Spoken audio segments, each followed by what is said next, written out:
पिछले कुछ सालों से दुनिया में कहीं ना कहीं रोज धमाके होते हैं।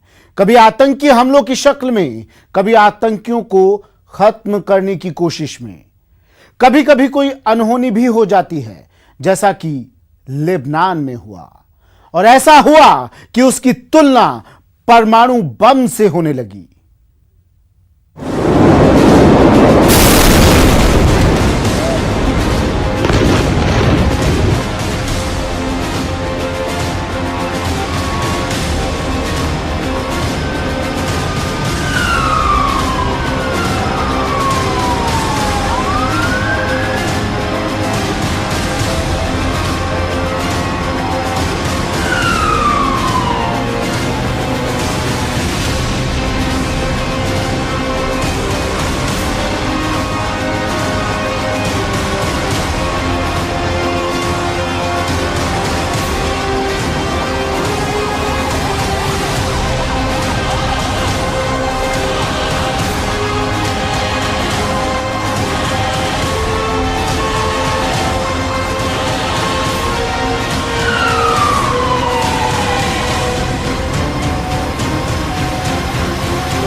एक के बाद एक हुए दो धमाकों से धरती थर्रा उठी।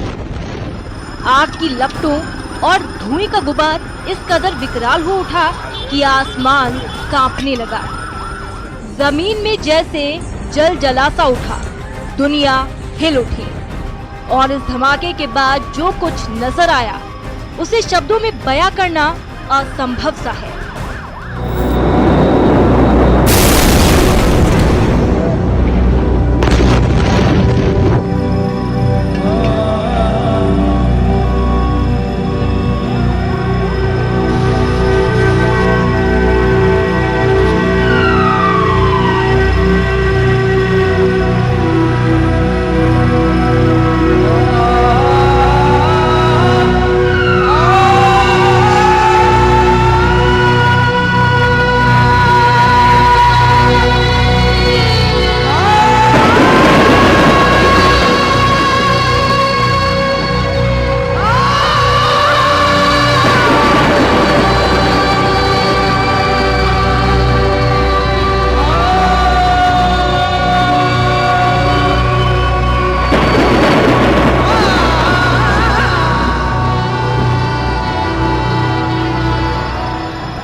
चारों तरफ बदहवाशी छाई हुई थी।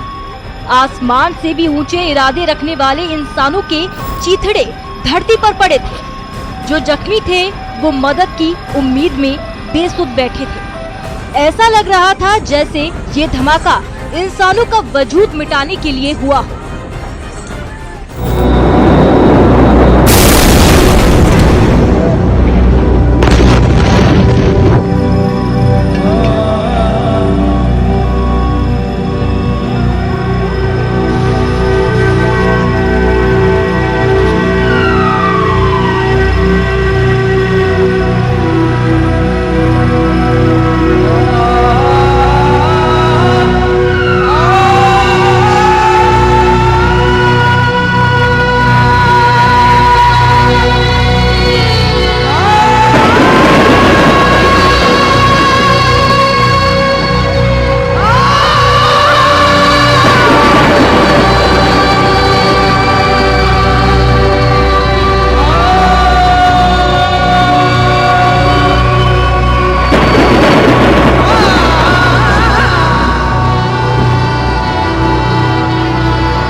बेरूत में हुआ धमाका छोटे परमाणु बम जैसा था। इस धमाके के बाद शहर में मलबों का अंबार लगा था। ऊंची ऊंची अट्टालिकाओं की खिड़कियों के शीशे दूर तलक बिखरे थे।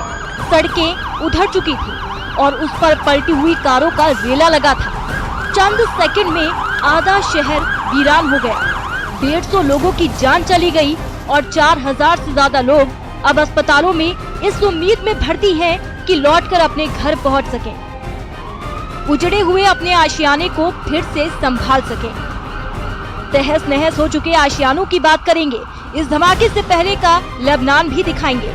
बताएंगे कि लेबनान का वो राजनीतिक सिस्टम कैसे फेल हो गया जो कभी पूरी दुनिया को आईना दिखाया करता था, कैसे वो लेबनान आज इस कदर वीरान हो गया, जिसे कभी अरब का स्वर्ग कहा जाता था, जिसकी राजधानी बेरूत को अरब के पेरिस का तमगा हासिल था, जो तेल न होने के बावजूद एक शानदार अर्थव्यवस्था वाला देश था। लेकिन उससे पहले वो पूरी तस्वीर देख लीजिए, जिसकी कपकपाहट से पूरी की पूरी मानव जाति कांप उठी। जिस धमाके की तस्वीर से हिरोशिमा और नागासाकी की यादें ताज़ा हो उठी।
धमाका बेरूत के समुद्र तट पर हुआ था, लेकिन वहां से 150 मील दूर पूर्वी भूमध्य सागर के द्वीपीय देश साइप्रस में इसकी गूंज सुनाई दी। और इससे अंदाजा लगा सकते हैं कि जिस जगह धमाका हुआ वहां के आसपास की इमारतों और पूरे शहर के लोगों का क्या हाल हुआ होगा। चश्मदीदों और सोशल मीडिया पर अपलोड हो रहे वीडियो से अब तक जो तस्वीरें सामने आई हैं, उसके मुताबिक तटीय इलाकों में धमाके के बाद आसमान में धूल और धुएं का गुबार छा गया। अचानक गाड़ियों, दुकानों और इमारतों पर शीशे टूटकर गिरने लगे। पूरे बेरूत में अलग अलग इलाकों से लोग एक दूसरे को फोन कर रहे थे। हर किसी ने धमाके की आवाज सुनी। सबके सब अवाक थे कि एक ही धमाके की आवाज से बेरूत और आसपास के 150 मील तक का इलाका कांप उठा था। इस धमाके की वजह से घर के बाहर लोगों का जो हाल हुआ वो तो आप इन तस्वीरों में देख ही रहे हैं। घर के अंदर जो लोग थे उनका हाल भी इनसे कुछ कम नहीं था। अब इस शख्स को देख लीजिए, कैसे अपने बच्चे और खुद की जान बचाने के लिए घर में सुरक्षित कोने की तलाश कर रहा है। और जब कुछ समझ में नहीं आया तो इसने अपने बच्चे को टेबल के नीचे ड्रॉअर में छुपाने की कोशिश की। ऐसे दर्दनाक और हिला देने वाली कई तस्वीरें हैं, जिसे देखकर रूह कांप उठती है। बेरूत में हुए इस धमाके के बारे में आपको बता दें कि स्थानीय समय के मुताबिक मंगलवार शाम करीब 6 बजे बेरूत के बंदरगाह पर आग लगी। धमाके के साथ लगी आग का धुआं दूर तक नजर आ रहा था। इस आग से लोग खुद को संभाल पाते, तभी दूसरा विस्फोट हुआ। दूसरा धमाका छोटे परमाणु बम के धमाके की तरह लग रहा था। दूसरे विस्फोट से करीब 3 किलो टन TNT एनर्जी पैदा हुई। धमाके के चलते 3.5 मैग्नीट्यूड का भूकंप तक आ गया। 150 लोगों की मौत हो चुकी है और 4000 से ज्यादा लोग जख्मी हैं। और भी कई लोग लापता हैं, जिनकी तलाश की जा रही है। लेबनान में बुधवार को राष्ट्रीय शोक दिवस की घोषणा की गई। बेरूत में इतना शक्तिशाली धमाका क्यों और कैसे हुआ, इसे लेकर अब तक जो शुरुआती रिपोर्ट्स आई है, उसके मुताबिक 2750 टन अमोनियम नाइट्रेट की वजह से ये धमाका हुआ। 2750 टन अमोनियम नाइट्रेट एक गोदाम में रखा हुआ था। आग लगने के बाद अमोनियम नाइट्रेट में विस्फोट हो गया। अमोनियम नाइट्रेट को रखने में लापरवाही बरती गई थी। इस धमाके को लेकर शुरुआती दौर में लेबनान के राष्ट्रपति माइकल इयोन ने कहा कि असुरक्षित गोदामों में रखे गए 2750 टन अमोनियम नाइट्रेट की वजह से ये धमाका हुआ। लेबनान के प्रधानमंत्री हसन दियाब ने कहा कि इस घटना के लिए जो कोई भी जिम्मेदार होगा, इसके लिए उसे कड़ी सजा दी जाएगी। साथ ही उन्होंने ये भी कहा, लेबनान के लिए ये दुखद घड़ी है और पीड़ित परिवारों के लिए वो संवेदना प्रकट करते हैं। लेबनान के धमाके से पूरी दुनिया हैरान रह गई। लेबनान में भारतीय राजदूत ने कहा कि भारतीय दूतावास के सभी कर्मचारी सुरक्षित हैं और हम भारतीय समुदाय के लोगों के संपर्क में हैं। अब तक किसी भी भारतीय की मौत की खबर सामने नहीं आई है। हम चीजों को नजदीक से देख रहे हैं और भारतीयों की मदद के लिए हेल्पलाइन नंबर भी जारी किए गए हैं। पीएम मोदी ने भी बेरूत धमाके को लेकर ट्वीट किया कि बेरूत शहर में हुए धमाके में जनजीवन और संपत्ति को हुए नुकसान से स्तब्ध और दुखी हूँ। हमारे विचार और प्रार्थनाएं शोक संतप्त परिवारों और घायलों के साथ है। अमेरिकी राष्ट्रपति डोनाल्ड ट्रंप ने कहा, ये एक भयानक हमले की तरह लगता है। ये किसी परीक्षण के लिए किए विस्फोट की घटना नहीं लगती है। उन्हें लगता है कि ये एक हमला था या किसी तरह का बम था। हालांकि अभी तक लेबनानी अधिकारियों ने इस बात की कोई पुष्टि नहीं की है। इतना ही नहीं, अमेरिका में डेमोक्रेटिक पार्टी के राष्ट्रपति पद के उम्मीदवार जो बिडेन ने भी इस धमाके पर दुख प्रकट किया। बिडेन ने एक ट्वीट में कहा, उनकी प्रार्थना लेबनान के लोगों और बेरूत में हुए भयानक विस्फोट के शिकार लोगों के साथ है। ट्रंप प्रशासन और अंतर्राष्ट्रीय समुदाय से वे आग्रह करते हैं कि विस्फोट में घायल हुए हजारों लोगों की तुरंत सहायता हो। बेरूत धमाके में न केवल दूसरे देशों ने संवेदना प्रकट की, बल्कि मदद के लिए भी उन्होंने हाथ आगे बढ़ाए हैं। अब तक की जानकारी के मुताबिक रूस राहत सामग्रियों के साथ 5 विमान बेरूत भेजेगा। फ्रांस और जॉर्डन ने भी मदद भेजने का ऐलान किया है। मिस्र ने घायलों की मदद के लिए बेरूत में अस्पताल खोला है। चेक गणराज्य ने लापता लोगों की तलाश शुरू कर दी है।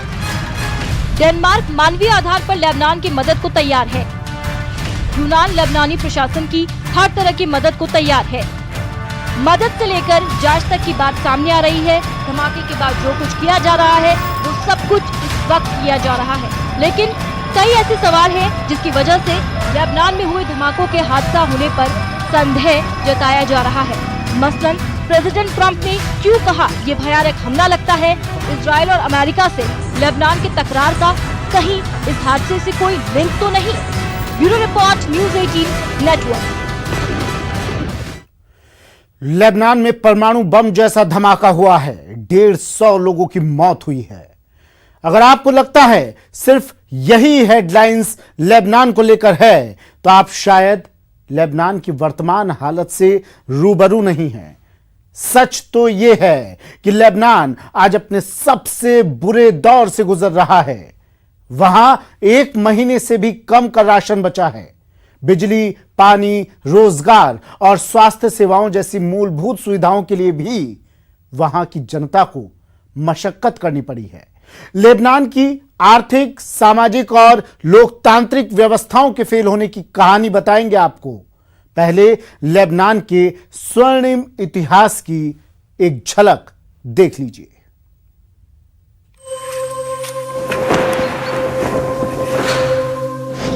सत्तर के दशक का लेबनान अरब का स्वर्ग कहा जाता था।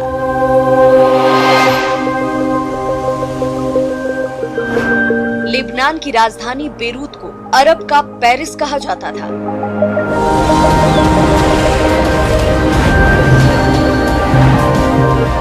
लेबनान की पहचान एक प्रगतिशील, सहिष्णु और बहुसंस्कृतिवादी मुल्क के जैसी थी। ठीक वैसे ही जैसी हिंदुस्तान की है। लेबनान में दुनिया के बेहतरीन विश्वविद्यालय थे, जहां पूरे अरब से बच्चे पढ़ने आते थे और फिर वहीं रह जाते थे, काम करते थे, मेहनत करते थे। लेबनान की बैंकिंग दुनिया की श्रेष्ठ बैंकिंग व्यवस्थाओं में शुमार थी। तेल ना होने के बावजूद लेबनान की अर्थव्यवस्था शानदार थी। राजनीतिक व्यवस्था की बात करें तो लेबनान एक ऐसा मुल्क है जहां राष्ट्रपति ईसाई होता है, प्रधानमंत्री सुन्नी मुस्लिम और संसद का अध्यक्ष एक शिया मुसलमान। इतना ही नहीं, लेबनान का उप प्रधानमंत्री एक ग्रीक परंपरावादी धर्म का होता है। ये सुनने में अटपटा जरूर लगता है, लेकिन कुछ साल पहले तक लेबनान इसी राजनीतिक सिस्टम की वजह से पूरी दुनिया को शानदार राजनीतिक सिस्टम का आईना भी दिखाता आया है। लेबनान लेबनान के वर्तमान स्वरूप की बात करें तो 1943 तक लेबनान फ्रांस के अधीन था। इतिहास के बीच लेबनान के भूगोल और जनसंख्या की बात की जाए तो लेबनान भूमध्य सागर के पूर्वी तट पर स्थित एक देश है। लेबनान के उत्तर और पूर्व में सीरिया और दक्षिण में इजराइल है। लेबनान की जनसंख्या इस वक्त करीब 43 लाख है। लेबनान में 60% लोग मुस्लिम हैं, जिनमें शिया और सुन्नी आधे आधे हैं। लेबनान की जनसंख्या में 38% लोग ईसाई धर्म को मानने वाले हैं। लेबनान की राजधानी बेरूत है और यहाँ अरबी और फ्रेंच बोली जाती है।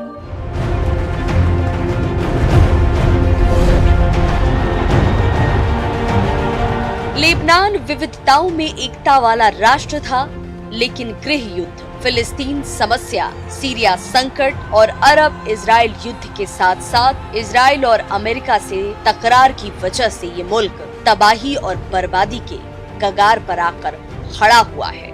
Bureau report, news 18 network. Lebanon के वर्तमान और इतिहास से तो आप रूबरू हो गए। आइए अब आपको ये बताते हैं कि लेबनान की ऐसी हालत हुई कैसे। कैसे अरब का स्वर्ग कहा जाने वाला लेबनान आज नर्क बन गया है।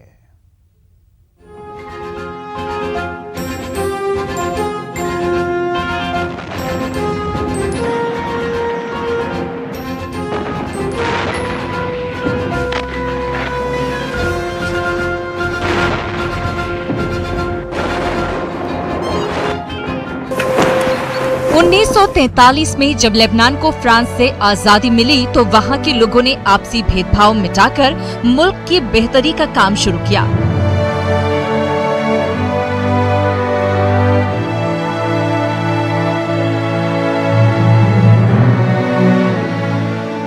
कुछ ही सालों में लेबनान की गिनती एक बेहतर आर्थिक तौर पर सशक्त और शानदार सांस्कृतिक विविधताओं वाले देश के तौर पर होने लगी।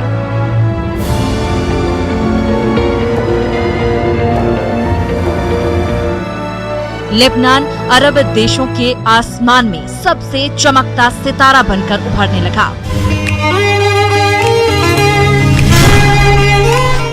लेबनान की राजधानी बेरूत यूरोपीय देशों की राजधानी जैसी नजर आने लगी। शिक्षा के क्षेत्र में अरब देशों में लेबनान के सामने कोई खड़ा नहीं हो सकता था।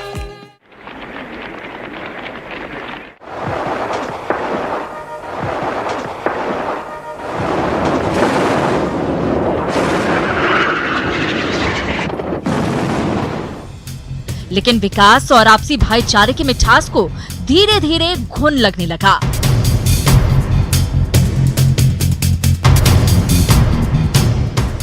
साठ के दशक में इस्लामिक ताकतों ने लेबनान में सिर उठाना शुरू कर दिया। 70 में जब जॉर्डन में अशांति हुई तो लेबनान ने फिलिस्तीनी शरणार्थियों के लिए दरवाजे खोल दिए और दिल से कहा, आइए, स्वागत है आपका। 1975 आते आते लेबनान भयंकर गृह युद्ध के भंवर में फंस गया। लेबनान के गृह युद्ध में क्षेत्रीय ताकतों, खासकर इजराइल, सीरिया और फिलिस्तीनी मुक्ति संगठन ने लेबनान को अपने झगड़े सुलझाने के लिए लड़ाई के मैदान के तौर पर इस्तेमाल किया।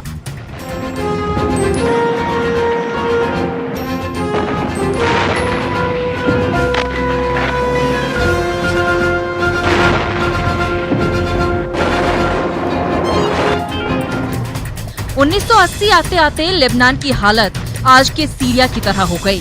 लेबनान की ईसाई आबादी को जिहादी मुसलमानों ने ठीक उसी तरह मारा जैसे सीरिया में आईएस ने। कई शहरों में पूरी की पूरी ईसाई आबादी का कत्ल कर दिया गया और कोई बचाने नहीं आया। फिलिस्तीन की वजह से इजराइल ने 1978 और फिर 1982 में लेबनान पर हमले किए। 1985 में एक स्वघोषित सुरक्षा जोन में इजराइल ने कब्जा कर लिया। सीरिया ने लेबनान की सत्ता पर हमेशा दबाव बनाए रखा। सीरिया और इजराइल की तरह अमेरिका ने भी अपने सैनिक लेबनान भेजे। 2005 में लेबनान की तत्कालीन पीएम रफीक हरीरी की हत्या कर दी गई। 2006 में इजराइल ने फिर हमला किया, जिसमें 1200 लोग मारे गए। सितंबर 2019 में सैकड़ों लोग सड़कों पर उतर आए। 1.5 महीने तक जन आंदोलन चला, सरकार को इस्तीफा देना पड़ गया। दरअसल 1991 में लेबनान में गृह युद्ध तो खत्म हो गया था, लेकिन उसकी किस्मत में लगा ग्रहण खत्म नहीं हुआ था। फिलिस्तीन इजराइल संघर्ष से लेबनान की हालत खराब थी। 2000 में इजराइल लेबनान से हट तो गया, लेकिन हमले करता रहा। सीरिया की सेना ने लेबनान से हटने में कोई दिलचस्पी नहीं दिखाई। 2005 में लेबनान के प्रधानमंत्री रफीक हरीरी की हत्या के पीछे सीरिया का हाथ बताया गया। ईरान में भी लेबनान में हिजबुल्लाह संगठन को खुला समर्थन दिया। हिजबुल्लाह की वजह से ही लेबनान को सबसे ज्यादा नुकसान हुआ। शिया मुसलमानों से हिजबुल्लाह की दुश्मनी आज तक जारी है। सरकार में भले हिजबुल्लाह के लोग शामिल हो गए, लेकिन उन्होंने अपना रास्ता नहीं बदला। लेबनान के हालात के लिए वहां के भूगोल की भी कम भूमिका नहीं है। लेबनान की सीमा सीरिया और इजराइल से लगती है और सीरिया और इजराइल से लेबनान की कभी नहीं बनी। और अब बात करते हैं लेबनान के राजनीतिक सिस्टम के फेल होने की। लेबनान की राजनीतिक सिस्टम के लिए कहा जाता रहा है कि ये पूरी दुनिया और खासकर मुस्लिम देशों को आईना दिखाता है, लेकिन सालों से लेबनान के लोग इस पूरे राजनीतिक सिस्टम को बदलने की मांग कर रहे हैं। उनका कहना है कि वर्तमान सिस्टम की वजह से उनके देश को भारी नुकसान हो रहा है। लेबनान में 1975 से 1990 के गृह युद्ध के बाद एक नई राजनीतिक व्यवस्था लाई गई थी। तय हुआ कि देश का राष्ट्रपति ईसाई, पीएम सुन्नी मुस्लिम और संसद का अध्यक्ष शिया मुसलमान होगा। संसद की सीटों को 2 बराबर भागों में मुस्लिमों और ईसाइयों में बांटा गया। नौकरशाही में भी यही नियम लागू किया गया। लेकिन कुछ समय बाद ही इस सिस्टम की कमियां सामने आने लगी। दरअसल शिया, सुन्नी और ईसाई तीनों ही राजनीतिक गुट अपने अपने पक्ष को मजबूत करने के लिए अलग अलग बाहरी ताकतों के करीब हो गए। यहाँ की सुन्नी मुसलमानों की पार्टियों पर सऊदी अरब का प्रभाव रहता है। हिजबुल्लाह और अमल जैसी शिया मुसलमानों की पार्टियां ईरान के करीब हैं। इसी तरह देश की ईसाई पार्टियों पर फ्रांस का प्रभाव माना जाता है। सड़कों पर उतरकर प्रदर्शन करने वाली लेबनान की जनता का मानना है कि लेबनान के विभिन्न राजनीतिक गुट अपने अपने बाहरी मित्रों को खुश करने में ही लगे रहते हैं और इस वजह से यहाँ की सरकार अपने घरेलू मुद्दों पर ज्यादा ध्यान नहीं दे पाती है। यही वजह है कि लोग अब लेबनान के वर्तमान राजनीतिक सिस्टम में ही आमूलचूल बदलाव की मांग कर रहे हैं। आम लोगों के दबाव में पिछले साल पीएम अल हरीरी ने इस्तीफा भी दे दिया, लेकिन लेबनान की हालत में कोई बदलाव नहीं हुआ। राष्ट्रपति माइकल इयोन और प्रधानमंत्री हसन दियाब के पास संवेदना के शब्द तो हैं, लेकिन लेबनान को संभालने और आगे बढ़ाने का कोई रोड मैप नहीं। Bureau report, news 18 network. तो कैसे था लेबनान कल स्वर्ग और कैसे बन गया आज नर्क। हमारी इस खास पेशकश में फिलहाल इतना ही। दीजिए इजाजत, नमस्कार।